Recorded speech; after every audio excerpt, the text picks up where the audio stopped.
ನಟ ದರ್ಶನ್ ವಿರುದ್ಧ ಫಿಲ್ಮ್ ಚೇಂಬರ್ಗೆ ದೂರು ನೀಡಲಾಗಿದೆ. ಮಾನವ ಹಕ್ಕುಗಳ ಸಂರಕ್ಷಣಾ ಸಂಸ್ಥೆಯಿಂದ ಫಿಲ್ಮ್ ಚೇಂಬರ್ಗೆ ನಟ ದರ್ಶನ್ ವಿರುದ್ಧ ದೂರು ನೀಡಲಾಗಿದೆ. ಮಾನವ ಹಕ್ಕುಗಳ ಸಂರಕ್ಷಣಾ ಸಂಸ್ಥೆ ರಾಜ್ಯಾಧ್ಯಕ್ಷ ಕೆಎನ್ಪಿ ಸುರೇಶ್ರಿಂದ ದೂರು ರವಾನೆಯಾಗಿದೆ. ಈ ಕೃತಿಯ ಕನ್ನಡ ಚಿತ್ರರಂಗಕ್ಕೆ ಕಪ್ಪು ಚುಕ್ಕಿಯಾಗಬಾರದು. ಕೇಸ್ ಇತ್ಯರ್ಥ ಆಗುವವರೆಗೂ ದರ್ಶನ್ ಚಿತ್ರ ರಿಲೀಸ್ ಆಗಬಾರದು, ರಿಲೀಸ್ ಮಾಡೋದಕ್ಕೆ ಬಿಡಬೇಡಿ, ದರ್ಶನ್ ಸಿನಿಮಾಗಳನ್ನ ಬಿಡುಗಡೆ ಮಾಡಬಾರದು ಅಂತ ಅವರು ದೂರು ಕೊಟ್ಟಿದ್ದಾರೆ ಫಿಲ್ಮ್ ಚೇಂಬರ್ಗೆ. ಸಂಘದ ರಾಜ್ಯಾಧ್ಯಕ್ಷ ಕೆಎನ್ಪಿ ಸುರೇಶ್ ಅವರು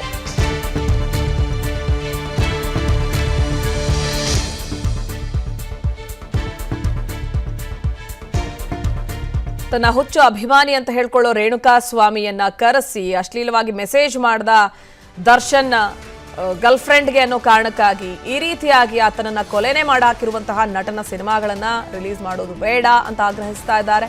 ಹೆಚ್ಚಿನ ಡೀಟೇಲ್ಸ್ ನೀಡ್ತಾರೆ ನಮ್ಮ ಪ್ರತಿನಿಧಿ ಭರತ್ ದೂರವಾಣಿ ಸಂಪರ್ಕದಲ್ಲಿ. ಭರತ್, ಮಾನವ ಹಕ್ಕುಗಳ ಸಂರಕ್ಷಣಾ ವೇದಿಕೆಯಿಂದ ದೂರು ಸಲ್ಲಿಕೆ ಆಗಿದೆ ಫಿಲ್ಮ್ ಚೇಂಬರ್ಗೆ. ಆ ದೂರಿನಲ್ಲಿ ಏನು ಉಲ್ಲೇಖ ಆಗಿದೆ, ಏನವರ ಆಗ್ರಹ? ಪ್ರತಿಭಾ, ಈಗಾಗಲೇ ಏನು ಚಿತ್ರದುರ್ಗದ ರೇಣುಕಾ ಸ್ವಾಮಿ ಹತ್ಯೆ ಪ್ರಕರಣಕ್ಕೆ ಸಂಬಂಧಪಟ್ಟಂತೆ ನಟ ದರ್ಶನ್ ಗೌಡ ಅವರು ನಟ ದರ್ಶನ್ ಈಗಾಗಲೇ ಏನು ಕಾಮಾಕ್ಷಿಪಾಳ್ಯ ಪೊಲೀಸರಿಂದ ಬಂಧನವಾಗಿರುವಂತದ್ದು. ಸೊ ಈ ಬಂಧನವಾಗಿರುವಂತಹ ಹಿನ್ನೆಲೆಯಲ್ಲಿ ಇದೀಗ ಸಾಕಷ್ಟು ಸಂಘಟನೆಗಳು ಅವರ ವಿರುದ್ಧ ಒಂದು ಆಕ್ರೋಶವನ್ನು ಹೊರಹಾಕ್ತಿರುವಂತದ್ದು. ಅದರಲ್ಲೂ ಪ್ರಮುಖವಾಗಿ ಮಾನವ ಹಕ್ಕುಗಳ ಸಂರಕ್ಷಣಾ ಸಂಸ್ಥೆಯಂತ ರಾಜ್ಯಾಧ್ಯಕ್ಷರಾದಂತಹ ಕೆಪಿ ಸುರೇಶ್ ಅವರು ಏನಿದ್ದಾರೆ, ಅವರು ಇದೀಗ ಚಲನಚಿತ್ರ ಮಂಡಳಿಗೆ ಒಂದು ದೂರನ್ನು ನೀಡಿರುವಂತದ್ದು. ಯಾವುದೇ ಕಾರಣಕ್ಕೂ ಈ ಒಂದು ಪ್ರಕರಣ ಇತ್ಯರ್ಥವಾಗುವವರೆಗೂ ಏನು ದರ್ಶನ್ ಅವರ ಸಿನಿಮಾಗಳನ್ನ ಯಾವುದೇ ಸಿನಿಮಾಗಳನ್ನ ಬಿಡುಗಡೆ ಮಾಡಲು ಅವಕಾಶವನ್ನ ನೀಡಬಾರದು ಅಂತಕ್ಕಂಥ ನಿಟ್ಟಿನಲ್ಲಿ ಈಗಾಗಲೇ ಚಲನಚಿತ್ರ ಮಂಡಳಿಗೆ ದೂರ ನೀಡಿದ್ದಾರೆ. ಸೊ ಈಗಾಗಲೇ ಈ ಒಂದು ದೂರನ ಪ್ರತಿ ಕೂಡ ಲಭ್ಯವಾಗಿರುವಂತದ್ದು. ಹಾಗೇನೆ ಇನ್ನು ಈ ಒಂದು ಪ್ರಕರಣದಲ್ಲಿ ಪೊಲೀಸರು ಕೂಡ ತನಿಖೆ ನಡೆಸ್ತಾ ಇದ್ದಾರೆ. ಮತ್ತೊಂದು ಕಡೆಯಲ್ಲಿ ಈ ಒಂದು ಪ್ರಕರಣದಲ್ಲಿ ಬಂಧನವಾಗಿರುವಂತಹ ಎಲ್ಲಾ ಆರೋಪಿಗಳು ಯಾವುದೇ ಕಾರಣಕ್ಕೂ ಅಪರಾಧಿಗಳೆಲ್ಲ ತಾತ್ಕಾಲಿಕವಾಗಿ ಆರೋಪಿಗಳ ಸ್ಥಾನದಲ್ಲಿ ಇರ್ತಾರೆ. ಪ್ರಕರಣ ಒಂದು ಸಾಬೀತಾದ ನಂತರ ಆ ಒಂದು ಪ್ರಕರಣದ ಆರೋಪಿಗಳೇನಿದ್ರೆ ಅಪರಾಧಿ ಆಗ್ತಾರೆ, ಇಲ್ಲವಾದಲ್ಲಿ ಆರೋಪಿ ಸ್ಥಾನದಲ್ಲೇ ಇರ್ತಾರೆ. ಸೊ ಹಾಗಾಗಿ ಈ ಒಂದು ಪ್ರಕರಣ ತನಿಖಾ ಹಂತದಲ್ಲಿರುವುದರಿಂದ ಈಗಾಗಲೇ ಚಲನಚಿತ್ರ ಮಂಡಳಿಯಲ್ಲೂ ಕೂಡ ಮನವಿಯನ್ನ ಸ್ವೀಕರಿಸಲಾಗಿದೆ. ಪ್ರತಿಭಾ, ಥ್ಯಾಂಕ್ ಯು ಭರತ್ ಡೀಟೇಲ್ಸ್ಗಾಗಿ. ನಟ ದರ್ಶನ್ ವಿರುದ್ಧ ಫಿಲ್ಮ್ ಚೇಂಬರ್ಗೆ ದೂರು ನೀಡಲಾಗಿದೆ. ಮಾನವ ಹಕ್ಕುಗಳ ಸಂರಕ್ಷಣಾ ಸಂಸ್ಥೆಯಿಂದ ಫಿಲ್ಮ್ ಚೇಂಬರ್ಗೆ ನಟ ದರ್ಶನ್ ವಿರುದ್ಧ ದೂರು ನೀಡಲಾಗಿದೆ. ಮಾನವ ಹಕ್ಕುಗಳ ಸಂರಕ್ಷಣಾ ಸಂಸ್ಥೆ ರಾಜ್ಯಾಧ್ಯಕ್ಷ ಕೆಎನ್ಪಿ ಸುರೇಶ್ರಿಂದ ದೂರು ರವಾನೆಯಾಗಿದೆ. ಈ ಕೃತಿಯ ಕನ್ನಡ ಚಿತ್ರರಂಗಕ್ಕೆ ಕಪ್ಪು ಚುಕ್ಕಿಯಾಗಬಾರದು. ಕೇಸ್ ಇತ್ಯರ್ಥ ಆಗುವವರೆಗೂ ದರ್ಶನ್ ಚಿತ್ರ ರಿಲೀಸ್ ಆಗಬಾರದು, ರಿಲೀಸ್ ಮಾಡೋದಕ್ಕೆ ಬಿಡಬೇಡಿ, ದರ್ಶನ್ ಸಿನಿಮಾಗಳನ್ನ ಬಿಡುಗಡೆ ಮಾಡಬಾರದು ಅಂತ ಅವರು ದೂರು ಕೊಟ್ಟಿದ್ದಾರೆ ಫಿಲ್ಮ್ ಚೇಂಬರ್ಗೆ. ಸಂಘದ ರಾಜ್ಯಾಧ್ಯಕ್ಷ ಕೆಎನ್ಪಿ ಸುರೇಶ್ ಅವರು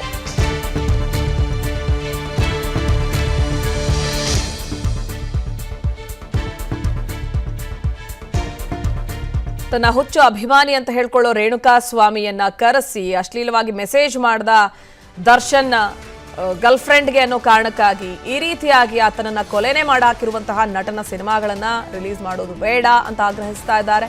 ಹೆಚ್ಚಿನ ಡೀಟೇಲ್ಸ್ ನೀಡ್ತಾರೆ ನಮ್ಮ ಪ್ರತಿನಿಧಿ ಭರತ್ ದೂರವಾಣಿ ಸಂಪರ್ಕದಲ್ಲಿ. ಭರತ್, ಮಾನವ ಹಕ್ಕುಗಳ ಸಂರಕ್ಷಣಾ ವೇದಿಕೆಯಿಂದ ದೂರು ಸಲ್ಲಿಕೆ ಆಗಿದೆ ಫಿಲ್ಮ್ ಚೇಂಬರ್ಗೆ. ಆ ದೂರಿನಲ್ಲಿ ಏನು ಉಲ್ಲೇಖ ಆಗಿದೆ, ಏನವರ ಆಗ್ರಹ? ಪ್ರತಿಭಾ, ಈಗಾಗಲೇ ಏನು ಚಿತ್ರದುರ್ಗದ ರೇಣುಕಾ ಸ್ವಾಮಿ ಹತ್ಯೆ ಪ್ರಕರಣಕ್ಕೆ ಸಂಬಂಧಪಟ್ಟಂತೆ ನಟ ದರ್ಶನ್ ಗೌಡ ಅವರು ನಟ ದರ್ಶನ್ ಈಗಾಗಲೇ ಏನು ಕಾಮಾಕ್ಷಿಪಾಳ್ಯ ಪೊಲೀಸರಿಂದ ಬಂಧನವಾಗಿರುವಂತದ್ದು. ಸೊ ಈ ಬಂಧನವಾಗಿರುವಂತಹ ಹಿನ್ನೆಲೆಯಲ್ಲಿ ಇದೀಗ ಸಾಕಷ್ಟು ಸಂಘಟನೆಗಳು ಅವರ ವಿರುದ್ಧ ಒಂದು ಆಕ್ರೋಶವನ್ನು ಹೊರಹಾಕ್ತಿರುವಂತದ್ದು. ಅದರಲ್ಲೂ ಪ್ರಮುಖವಾಗಿ ಮಾನವ ಹಕ್ಕುಗಳ ಸಂರಕ್ಷಣಾ ಸಂಸ್ಥೆಯಂತ ರಾಜ್ಯಾಧ್ಯಕ್ಷರಾದಂತಹ ಕೆಪಿ ಸುರೇಶ್ ಅವರು ಏನಿದ್ದಾರೆ, ಅವರು ಇದೀಗ ಚಲನಚಿತ್ರ ಮಂಡಳಿಗೆ ಒಂದು ದೂರನ್ನು ನೀಡಿರುವಂತದ್ದು. ಯಾವುದೇ ಕಾರಣಕ್ಕೂ ಈ ಒಂದು ಪ್ರಕರಣ ಇತ್ಯರ್ಥವಾಗುವವರೆಗೂ ಏನು ದರ್ಶನ್ ಅವರ ಸಿನಿಮಾಗಳನ್ನ ಯಾವುದೇ ಸಿನಿಮಾಗಳನ್ನ ಬಿಡುಗಡೆ ಮಾಡಲು ಅವಕಾಶವನ್ನ ನೀಡಬಾರದು ಅಂತಕ್ಕಂಥ ನಿಟ್ಟಿನಲ್ಲಿ ಈಗಾಗಲೇ ಚಲನಚಿತ್ರ ಮಂಡಳಿಗೆ ದೂರ ನೀಡಿದ್ದಾರೆ. ಸೊ ಈಗಾಗಲೇ ಈ ಒಂದು ದೂರನ ಪ್ರತಿ ಕೂಡ ಲಭ್ಯವಾಗಿರುವಂತದ್ದು. ಹಾಗೇನೆ ಇನ್ನು ಈ ಒಂದು ಪ್ರಕರಣದಲ್ಲಿ ಪೊಲೀಸರು ಕೂಡ ತನಿಖೆ ನಡೆಸ್ತಾ ಇದ್ದಾರೆ. ಮತ್ತೊಂದು ಕಡೆಯಲ್ಲಿ ಈ ಒಂದು ಪ್ರಕರಣದಲ್ಲಿ ಬಂಧನವಾಗಿರುವಂತಹ ಎಲ್ಲಾ ಆರೋಪಿಗಳು ಯಾವುದೇ ಕಾರಣಕ್ಕೂ ಅಪರಾಧಿಗಳೆಲ್ಲ ತಾತ್ಕಾಲಿಕವಾಗಿ ಆರೋಪಿಗಳ ಸ್ಥಾನದಲ್ಲಿ ಇರ್ತಾರೆ. ಪ್ರಕರಣ ಒಂದು ಸಾಬೀತಾದ ನಂತರ ಆ ಒಂದು ಪ್ರಕರಣದ ಆರೋಪಿಗಳೇನಿದ್ರೆ ಅಪರಾಧಿ ಆಗ್ತಾರೆ, ಇಲ್ಲವಾದಲ್ಲಿ ಆರೋಪಿ ಸ್ಥಾನದಲ್ಲೇ ಇರ್ತಾರೆ. ಸೊ ಹಾಗಾಗಿ ಈ ಒಂದು ಪ್ರಕರಣ ತನಿಖಾ ಹಂತದಲ್ಲಿರುವುದರಿಂದ ಈಗಾಗಲೇ ಚಲನಚಿತ್ರ ಮಂಡಳಿಯಲ್ಲೂ ಕೂಡ ಮನವಿಯನ್ನ ಸ್ವೀಕರಿಸಲಾಗಿದೆ. ಪ್ರತಿಭಾ, ಥ್ಯಾಂಕ್ ಯು ಭರತ್ ಡೀಟೇಲ್ಸ್ಗಾಗಿ. ಅನುಕ್ಷಣದ ಸುದ್ದಿಗಳಿಗಾಗಿ ವಿಸ್ತಾರ ನ್ಯೂಸ್ ಯೂಟ್ಯೂಬ್ ಚಾನೆಲ್ ಸಬ್ಸ್ಕ್ರೈಬ್ ಮಾಡಿ. ಹೊಸ ಸುದ್ದಿಗಳ ನೋಟಿಫಿಕೇಶನ್ಗಾಗಿ ಬೆಲ್ ಐಕಾನ್ ಕ್ಲಿಕ್ ಮಾಡಿ. ಲೇಟೆಸ್ಟ್ ಅಪ್ಡೇಟ್ಸ್ಗಾಗಿ www.vistaranews.com ವೆಬ್ಸೈಟ್ಗೆ ವಿಸಿಟ್ ಮಾಡಿ. ಅಂಗೈಯಲ್ಲೇ ಜಗತ್ತಿನ ಸುದ್ದಿ ತಿಳಿಯಲು ವಿಸ್ತಾರ ನ್ಯೂಸ್ ಕನ್ನಡ ಆಪ್ ಡೌನ್ಲೋಡ್ ಮಾಡಿ.